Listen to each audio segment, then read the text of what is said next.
The iPod Touch first generation may be the most revolutionary device in the history of portable media players and the #1 reason to get rid of these in 2007. And this beauty! The iPod Touch 2nd gen was even thinner and looked a lot sleeker and more futuristic. And then in 2009 this beast was published. Okay, the design of this device admittedly looks a little familiar to me, but back then this was the Usain Bolt of the iPods. In comparison to the 3rd gen, this one performed like a lazy overweight idiot who never saw the inside of a gym. Like me. But after that, Apple came up with a monster of a new iPod Touch. The 4th gen came with 2 cameras, an improved display and was even faster than its predecessor. You know, I'm interested in iPods since I'm 12 years old, and what I like the most about these revolutionary masterpieces is the fact that they, even if they develop with every generation, look familiar. You just see that mirroring and scratch-addicted backside and you know, that has to be an iPod. And I appreciate that they kept this beautiful... What's that? Oh, don't mind, it seems like some friend of mine left their Chinese 20 bucks iPod clone on my... Oh my god, it's an original one. Hello guys and welcome back to a new video on this channel. This one will be a little different in comparison to the others because we knew it had to happen one day. I got scammed with this device. But it turned out to become a very surprising story, and because of that, this video will fulfill all aspects of the classic iBangla review too. To cut the story short, I kept an eye out for the iPod Touch 5th gen for some weeks till I found a promising and cheap offer. Oh, maybe that's the reason it was that cheap. However, the iPod was delivered, I opened the packaging and filmed it like every time and boom, code locked.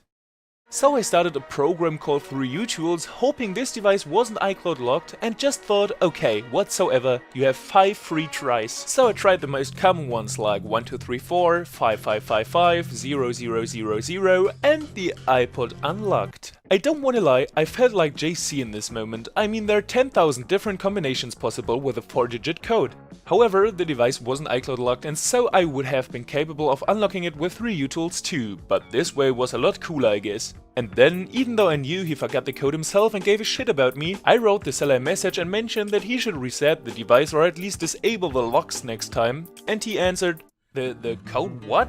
The code lock. I thought I disabled it. But when everything worked out fine, we're cool, right? For sure, we are cool. No bad blood. So now you know the story and the iPod Touch is ready to be reviewed. The iPod Touch 5th generation was published as an alternative device for poor people who couldn't afford the iPhone 5 in 2012. And to be completely honest, Apple kind of mega evolved the iPod Touch into something even handier, more powerful and basically more interesting after years of the same design. And so it came with 2 improved cameras, an LED flash, the Apple A5 instead of the Apple A4 chip, double the RAM in comparison to the 4th gen, an enlarged screen, the backside was unscratchable with a microfiber cloth, it featured the new lightning connector and it was even lighter. But even though that sounds very progressive and like a good deal, there's one problem with this combination of hardware. It sucks. And to be honest, so far I haven't figured out why. But I got an idea which got corroborated by the 5th gen iPod's Wikipedia website when I did research about the iPod's fails and flaws. There were none listed, because Wikipedia behaved like nearly everybody on Earth. They gave a fuck about the iPod Touch 5th gen. Just to give you an idea, back then approximately 70% of my classmates owned an iPod Touch. The poor people got a 2nd or 3rd gen iPod and the others a 4th gen one. And in my circle of friends, nearly the same thing. Remembering back, that was the problem I guess. Everybody who wanted an iPod Touch had one already. And talking about my situation, my parents would have made me deep throat a shotgun if I would have asked for a new one. Besides that, mobile internet was upgraded a lot back then and so the 12 years old you gave a shit about an iPod Touch. You wanted more. And that more was provided by Samsung back then. From there on, nearly everybody bought the new Samsung Galaxy S3, myself included, and the others switched to an older iPhone, and so there were no needs for an iPod anymore, and that's kinda disappointing. For the really first time in the history of iPod Touches, Apple really took a step forward with getting away from the cool but old-fashioned design to something more modern and sleeker. But unfortunately, the ship of the iPod Touch sailed already. At this point I'm very curious if that was only a German phenomenon or if you and your friends didn't give a shit about the device either. Let me know in the comments. But how does the iPod Touch 5th generation hold up in 2020? And is it really obsolete? As you presumably know, I'm a huge fan of suggesting to use old iPhones and iPods as a handy MP3 player. But boy,